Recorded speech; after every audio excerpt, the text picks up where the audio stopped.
Test 4. You will hear a number of different recordings, and you will have to answer questions on what you hear. There will be time for you to read the instructions and questions, and you will have a chance to check your work. All the recordings will be played once only. The test is in 4 sections. At the end of the test, you will be given 10 minutes to transfer your answers to an answer sheet. Now turn to Section 1. Section 1. You will hear a conversation between a staff member from Gaia's Guardians and a man who wants to do something to protect the environment. First, you have some time to look at questions 1 to 5.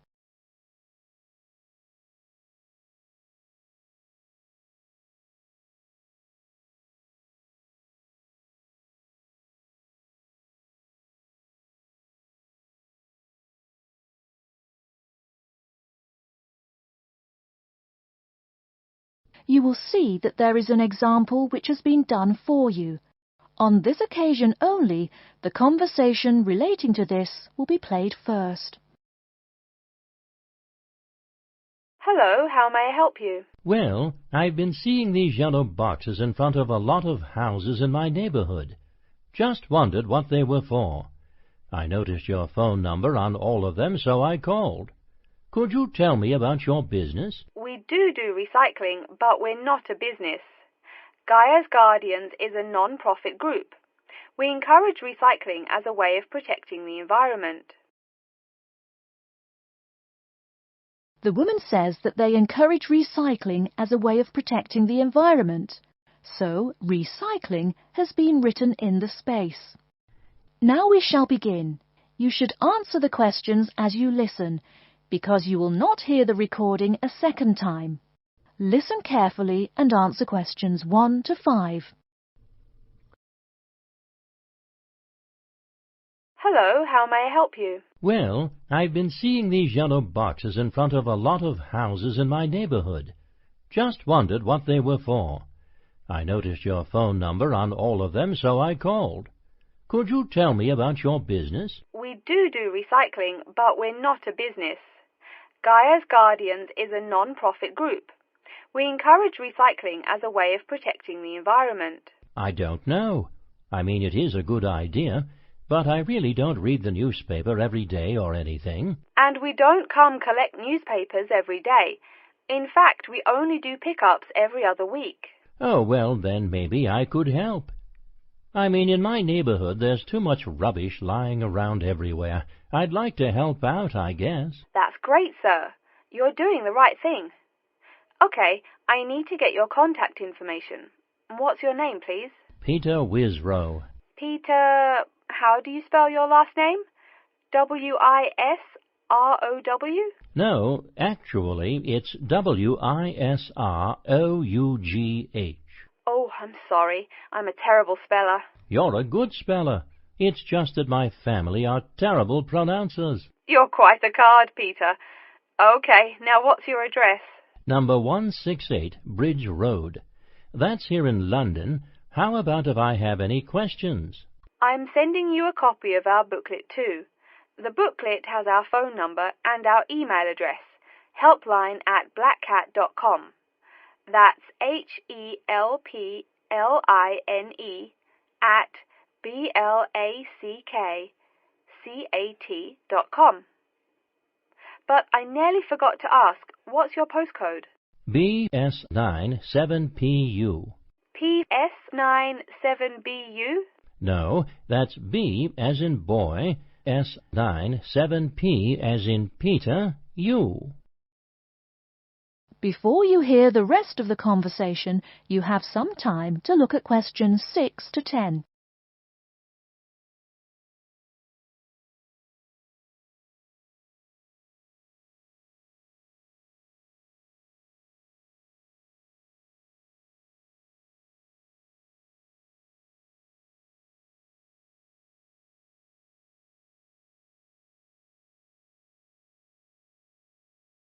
Now listen and answer questions 6 to 10.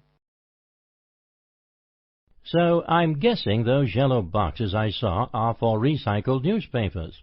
Yes, that is correct, and it's free of charge. Wow, that's good news. Do you recycle anything besides newspaper? Oh yes, we recycle most everything. Glass, plastic, paper. Oh, so I can put like glass and plastic bottles in the box. Sorry again.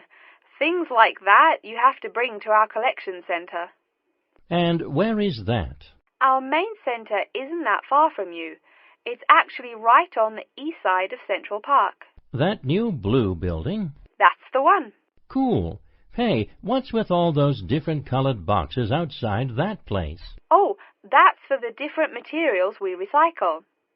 The blue is for metal, the green is for glass and plastics, and the yellow, of course, is for paper.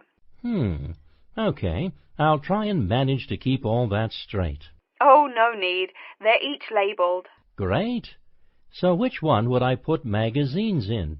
Actually, they don't go in any of the bins. Unfortunately, magazines can't be recycled because of the material they're made of. It's such a waste. So, would you be interested in volunteering? I'll think about it. Could you send me some more info? Absolutely. Along with the newspaper box, I'll be sending you our booklet, Savvy. That is SAVVY. It tells you about what you can do to protect the environment in your daily life. Plus, it lists things you can do as a volunteer with our group. Hey, that's cool. Thanks. My pleasure. Do you have any other questions or concerns? Nope, that's it. That is the end of Section 1. You now have half a minute to check your answers.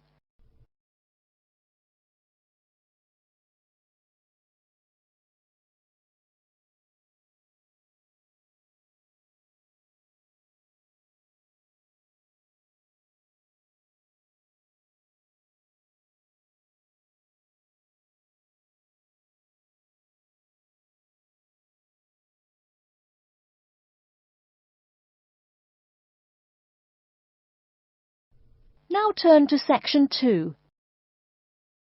Section 2. You'll hear an introduction about how to make a resume and apply for a job. First, you have some time to look at questions 11 to 17.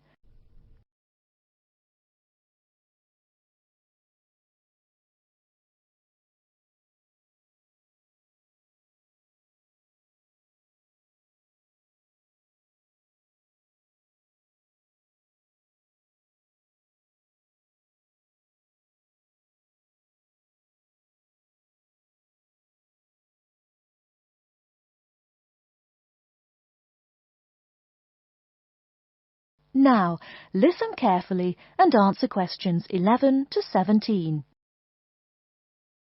Welcome everyone to today's seminar on CV and interview skills. Remember, your CV is probably the most important document you will ever write. It opens the door to your career, and that job interview is probably the most important meeting you will ever attend. It's like stepping through that open door. So let's roll up our sleeves and get down to work, shall we? First of all, I cannot possibly tell you everything you need to know about writing a resume in the time we have. But let me tell you that there are dozens of great websites on the internet. These will give you all the suggestions you need. If you look at the paper I gave you, you will see a list of the dozen most popular sites. I can mention a couple of important points, however.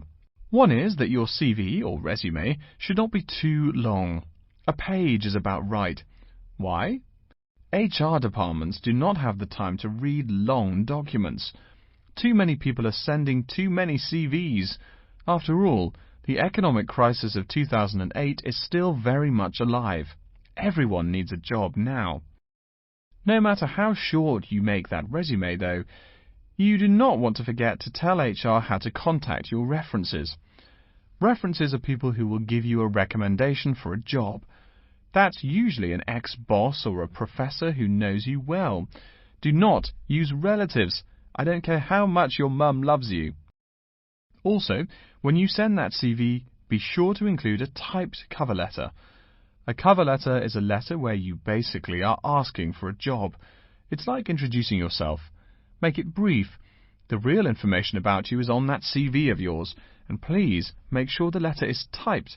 It doesn't matter if your handwriting is beautiful or not. Companies only read typed letters. Another point about CVs is you should try to have an attractive layout. Maybe use different type fonts or colours to highlight information. Some people include a photo. You can find dozens of examples on the internet. Whatever layout you decide to use, however, avoid all spelling and grammar errors. I used to be an HR manager. If I saw a mistake, that CV went into the garbage. Something you write in a CV is a description of your skills and experiences in an interesting way. Mention training too. I mean, these are what get you hired. Do not just say, I have lots of experience, or I have many skills. Tell that boss what you did, for what company, and when. Better, tell him how well you did it. Don't just say, I sold houses. Say, I sold £2 million worth of houses in my first year. That is, say something to make the person reading excited and curious. Finally, speaking of CVs, it's sad, but some people actually forget to provide a contact number. That's pretty silly. You wrote a great CV, you have HR dying to meet you, and they don't know how. You forgot your phone number. Oh sure, if you apply online, they have your email address, but you just showed them you're forgetful. Why are they going to want to talk to you after that? Before you hear the rest of the talk, you have some time to look at questions 18 to 20.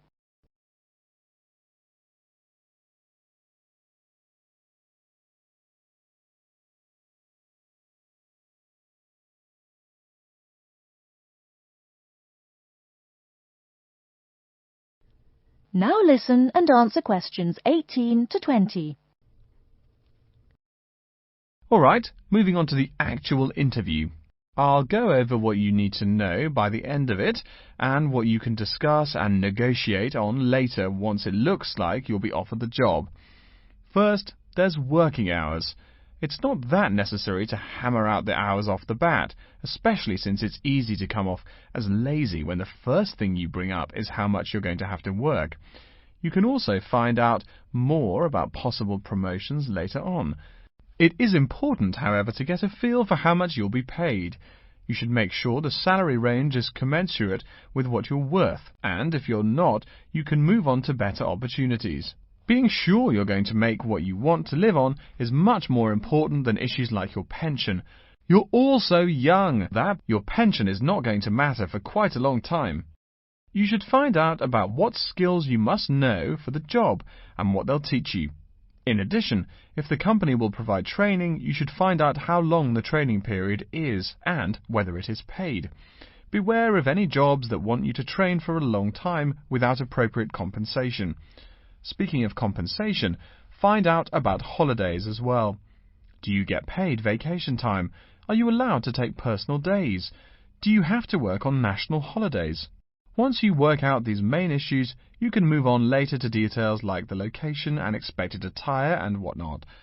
Wow, that's a lot of information.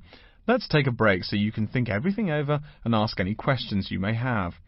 Don't hesitate to come and see me if you need any clarification on all this stuff. That is the end of section 2. You now have half a minute to check your answers.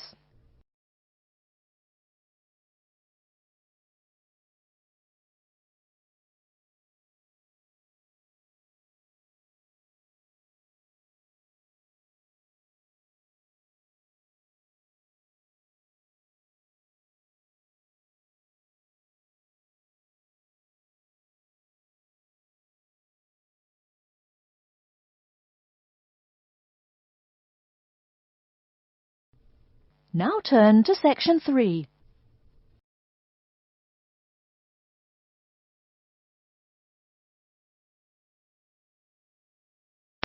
Section 3. You will hear a man called Frank talking to Dr. Lindsay about what he should study if and when he returns for further classes.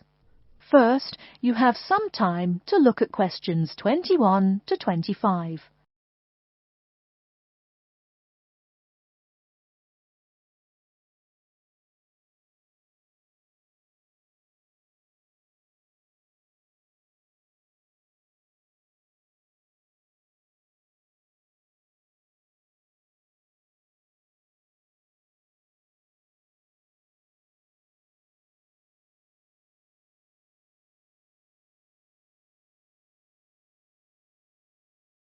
Now listen carefully and answer questions 21 to 25.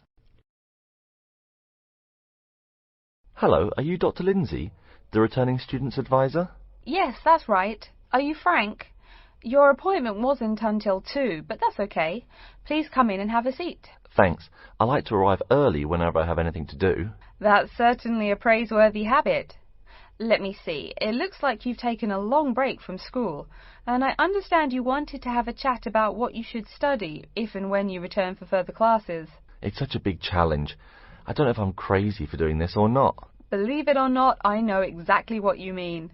Before I began working here at the university, I taught primary school for nearly 10 years. It takes a lot of courage to go back to school. I feel more shy and scared than the primary students I teach. In the schools I taught, I found today's youngsters are very sure of themselves. In terms of intelligence, I have a lot to teach them, and the maturity level of much of my class leaves something to be desired. But in terms of confidence, wow, a lot more confident than I am now, that's for sure. Stop fretting. A brave man is a coward who refuses to run. Let's talk about your strong points. You seem an intelligent man. What is it you would like to study? You see, I've been teaching children for a few years, but I think I'm happier teaching adults. I think teaching students in middle school is much more satisfying because they end up being much more grateful for your work. If I may ask, what got you interested in teaching adults? A lot of things, I guess. I met my future wife back in my first year of college. She always complains that I was more interesting then. She says that now I talk like I'm 7 years old. That's probably from being with children all day. Again, I know just what you mean. My husband used to say the same thing about me when I taught kindergarten. Anything else? Well, yes. Fairly often now I run into former students and we talk. Some of them are getting close to being grown up. I guess I think more and more about how people develop over time. So I'm interested in the results of education, you know, the final stages. I see. Well, coming back to the university can be both difficult and very rewarding. There are some problems unique to returning students, you know, older students like yourself. What do you think is your greatest weakness? Well, I actually think my confidence is getting better. I'm definitely overcoming my introversion and starting to be much more comfortable in front of a class. To tell you the truth, I'm afraid I'm rather behind the times about many things. It's more difficult for me to chase after the popular things youngsters are fond of, such as iPhone, Twitter, if you name it. I think I understand. Before you hear the rest of the talk, you have some time to look at questions 26 to 30.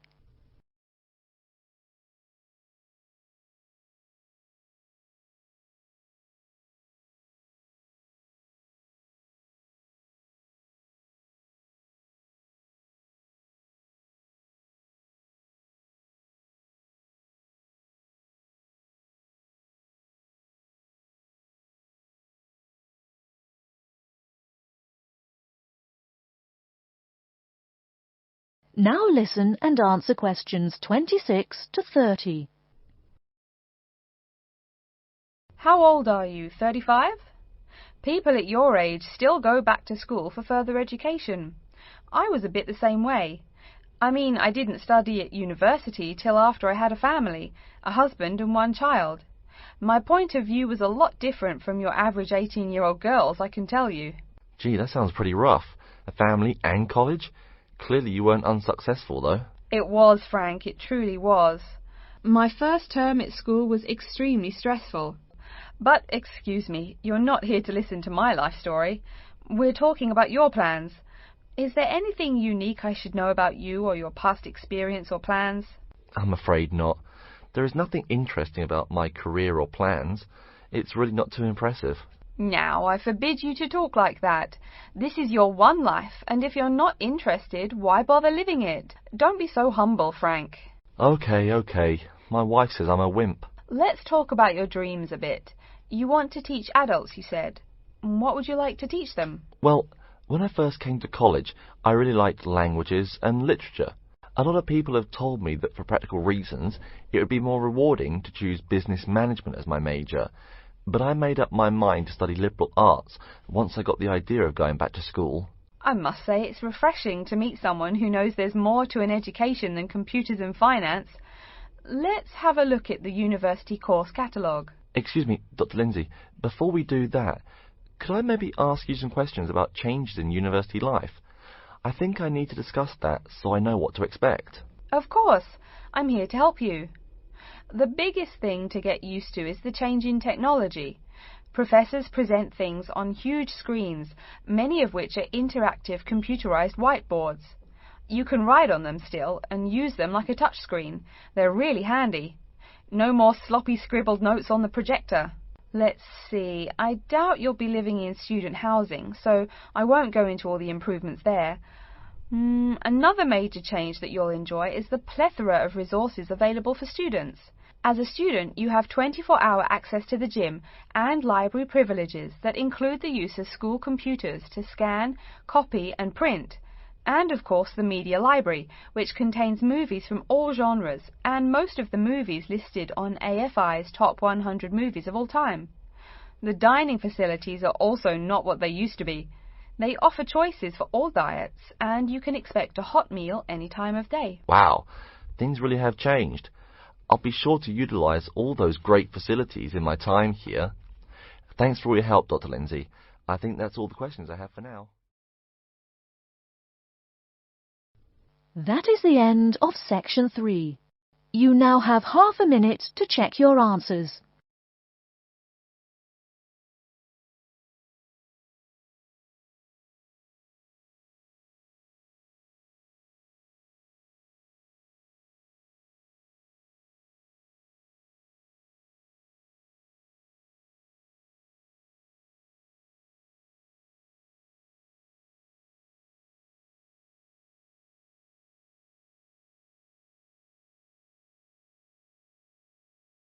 Now turn to section 4. Section 4. You will hear an introduction about the curriculum and facilities of WASSAMATTA University. First, you have some time to look at questions 31 to 40.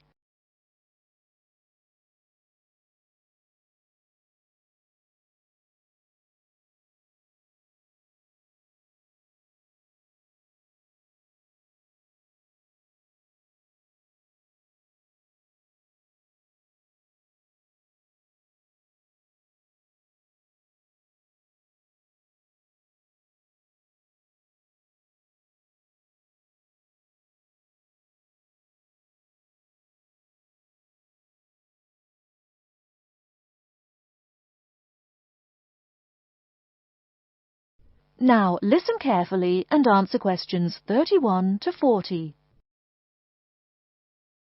Okay, and welcome back. During the short break we just took, several of you approached me with questions. So before going on with the orientation talk, I'd like to address those queries. As I found, if one person asks a question, probably a dozen others are wondering about the same thing. The first question is whether WASSAMATTA University employs modules technology as an instruction method. The answer is yes, we do. At least that's what the university catalogue says. If some of you don't understand what modules technology is, don't worry. I googled the word but couldn't find it. Apparently, though, it's a method of broadband wireless access. At least, that's what an American company's website told me. But again, don't worry. If you need to know something more, your professor can tell you. Another question someone asked me was what tomorrow's workshop on research methods and skills was about. Well, research skills include any method you can imagine for finding and presenting any information you need. That's not just schoolwork either. Writing English, the native language for most of you, and finding a job are also research skills. And yes, those will be addressed in tomorrow's workshop. As you know, WASSAMATTA University is one of this country's premier universities for the study of the dismal science, economics. Some of you, it seems, want to get a jump on their classmates. During the break, half a dozen of you came up and asked me where to find economics tomes. I know it's odd, but this school's library holdings are divided up between two libraries. Economics books are in the old library. If you look out of the window behind me, you can see it. It's the red brick building. Oh, before I forget, you economics types also need a lot of math, am I right? Well, those math books are neither in the old library nor in the new one. They can be found in the math department building. Why am I telling you this? Doesn't the invisible hand guide economists? Maybe it's good you asked. In 2008, that hand shoved most of the world economy off a cliff, didn't it? Now, I realize that most of you couldn't bring a computer printer or a photocopier from home. So I'm sure you're already wondering where you can copy things like term papers, internet articles, and things like that. I have some good news and some bad news. The good news is that there are a number of places you can make copies. These include both libraries and the Student Union building. Now the bad news. I'm sorry to say, most classroom buildings and academic departments do not have copiers students can use. So most of the large buildings you see around campus do not have copiers for students. The copiers there are reserved for professors and office staff. Oh yes, I nearly forgot to tell you. If you need to have printing done, all the copiers available to students are laser printers. Plus, for your convenience, you can pay using prepaid cards. You can get those in the Student Union building. That just covers the questions put to me. If you have more, please see me during the next break at 2:15. Right now, though, I'd like to start to give you a rundown on the various facilities here on campus. That way you won't get lost so easily in the weeks to come. I've been told that this year's incoming class features a large number of married students and parents. So you must be wondering where to put the baby while you're in class. Okay, right now we're in the Student Union building, right? Remember the big doors in front where you all came in? If you go out of the building, you can see the nursery is just on the other side of this building. It's only about 20 meters away. Convenient, eh? Next, we're all from different places around the country. Some of you are from other countries. That means we're pretty likely to get sick during the first months of school as we expose each other to many new viruses. So where's the doctor? Of course, you need to find the Medical Services Centre, which is on the right as you leave the building. Remember, that's the second building on the right. And if you look out of that window, you can see a lot of antenna and satellite dishes on the roof. So that's what we call the Media Centre. Yeah, I know, I think it's confusing too. The Media Centre is next to the Medical Centre. The chairwoman of the journalism school on the first floor doesn't like it when people who wander in there mistake her for a nurse. Chances are you'll have at least one math class while you're here. That red building there, just outside to the left, is the math department building. I know, it looks about as old as the subject of math, but I assure you that the inside is equipped with state-of-the-art classroom equipment, including interactive chalkboards and surround sound in every room. Oh, can you see the back building there? Yes, behind the Media Centre. Quite new, isn't it? That's the new library, just decorated. They're back to back, you might say. If you look just to the left of it at the lower, older-looking building, you'll find the old library. It's nice and quiet, perfect for those marathon study sessions during exam week. Since the weather is so nice, why don't we stop looking at our maps, but go for a walk around the campus? That is the end of Section 4. You now have half a minute to check your answers.